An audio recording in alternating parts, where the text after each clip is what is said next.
यह घटना 6 दिसंबर 1959 की है, जब देश की राजनीति में आजादी के करीब 12.25 साल बाद खुद को दलित और आदिवासियों का हितैषी साबित करने के प्रचलन ने जन्म लिया।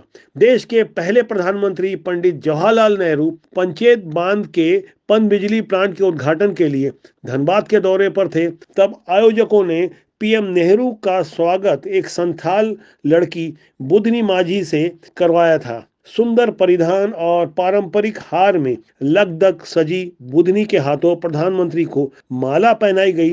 प्रधानमंत्री नेहरू ने भी आवश्यक संवेदनशीलता का परिचय देते हुए 15 साल की इस आदिवासी के हाथों बटन दबाकर पंचायत बांध का उद्घाटन करवाया। लेकिन बस इतना करना ही संथाल समाज के बीच बात का बतंगड़ बन गया। दरअसल संथाल आदिवासियों में यह रिवाज है कि शादी की रस्म वर वधू एक दूसरे को माला पहनाकर पूरी करते हैं। बुधनी ने एक गैर आदिवासी नेहरू को माला पहनाई, लिहाजा उसने सामाजिक जुर्म किया। परंपरा का अनुसरण करते हुए आदिवासियों ने उसे समाज से निकाल दिया। प्रधानमंत्री के कार्यक्रम में उद्घाटन के लिए बुलाई गई बुधनी अब दर बदर भटकने को मजबूर थी। संथाल आदिवासी बुधनी का दूसरा अपराध यह था कि उसके हाथों से उद्घाटित पंचायत बांध ने हजारों संथाल परिवारों का गांव और घर डुबा दिया था। लिहाजा दामोदर वैली कॉरपोरेशन पर बुधनी को नौकरी से निकालने का दबाव बढ़ा दिया गया। 2 साल के अंदर ही प्रधानमंत्री नेहरू की इस कथित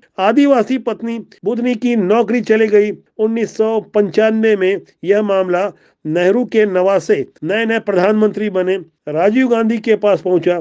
तब प्रधानमंत्री कार्यालय के निर्देश पर बुधनी माझी को दोबारा सरकारी नौकरी मिली। लेकिन समय का चक्र देखिए, जिस संथाल आदिवासी समाज की बुधनी माझी को सिर्फ नेहरू को माला पहनाने पर इतना दुख उठाना पड़ा था, समाज का उत्पीड़न झेलना पड़ा था, आज उसी संथाल समाज से आने वाली द्रौपदी मुर्मू 25 जुलाई 2022 को भारत गणराज्य की माननीय राष्ट्रपति पद की शपथ लेती है। आदिवासियों को वोट बैंक समझने वाले राजनेता और राजनीति आदिवासी समाज के प्रति पारंपरिक सोच जिस तरह से रखते थे, उनके लिए यह असंभव अब संभव बन गया है, जो कि बेहद दुष्कर माना जाता था। बदलती दुनिया की नजर में एक आदिवासी महिला का प्रथम नागरिक बन जाना भारत का मान बढ़ाने वाला काम है। यह ऐतिहासिक घटनाक्रम दक्षिण अफ्रीका के पहले अश्वेत नेता नेल्सन मंडेला और अमेरिका में बराक ओबामा के राष्ट्रपति बन जाने जैसा या उससे भी कहीं ज्यादा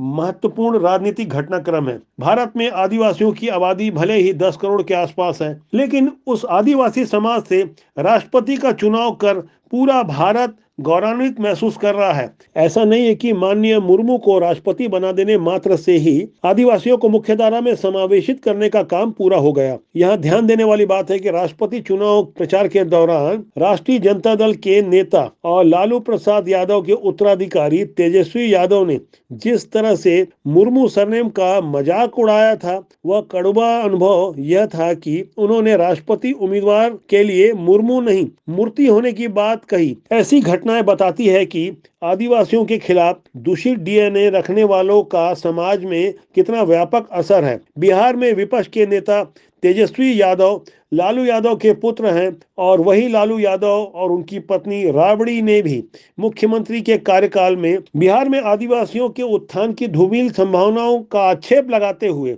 बिहार से झारखंड को अलग राज्य बनाने की सहमति दी थी।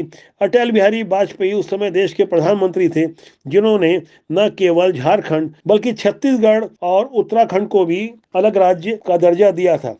आजादी के 75 वर्ष यानी अमृत वर्ष में भारत आज ठीक उसी मोड़ पर आकर खड़ा हो गया है, जहां इतिहास में लंबे समय तक अलक्षित रहे आदिवासी समाज की महिला को देश की राष्ट्रपति बनाने का निर्णायक फैसला लिया गया है। राष्ट्रपति चुनाव में विपक्ष के 17 सांसदों और 186 विधायकों ने दलीय भावना से अलग जाकर एक आदिवासी महिला को राष्ट्रपति बनाने के लिए मतदान किया। ऐसा करना न सिर्फ आदि संस्कृत ग्रंथों में कही गई अतविका अर्थात आदिवासी समुदाय के लिए सम्मान का विषय है, बल्कि संपूर्ण भारत के लिए गौरव की बात है। आजाद भारत में अग्रिम पंक्ति के जितने भी बड़े बड़े राजनेता रहे, उन सब ने आदिवासियों के लिए कुछ न कुछ प्रयत्न जरूर किया, लेकिन राष्ट्रपति जैसे सर्वोच्च पद पर किसी आदिवासी महिला को बिठाकर पीएम नरेंद्र मोदी इन सब से कहीं आगे निकल गए हैं। अगर भारत के 75 साल का इतिहास देखें तो उनमें बुधनी मांझी और द्रौपदी मुर्मू दोनों में फर्क साफ नजर आएगा। दोनों ही हालांकि संथाल जनजाति से आती हैं और उम्र के लिहाज से देखें तो राष्ट्रपति द्रौपदी मुर्मू से डीवीसी की कर्मचारी बुधनी मांझी 20 साल बड़ी है, लेकिन दोनों की जीवन यात्रा में जमीन आसमान का फर्क है। यह फर्क बदलती दुनिया का बिंब है जिस पर गर्व के साथ मुस्कुराया जा सकता है। यदि आप भी स्वावलंबी भारत की नई दिशा और दशा को समझना चाहते हैं तो कृपया राष्ट्रबोध को सब्सक्राइब करें। पवन केसवानी, ब्यूरो रिपोर्ट, राष्ट्रबोध।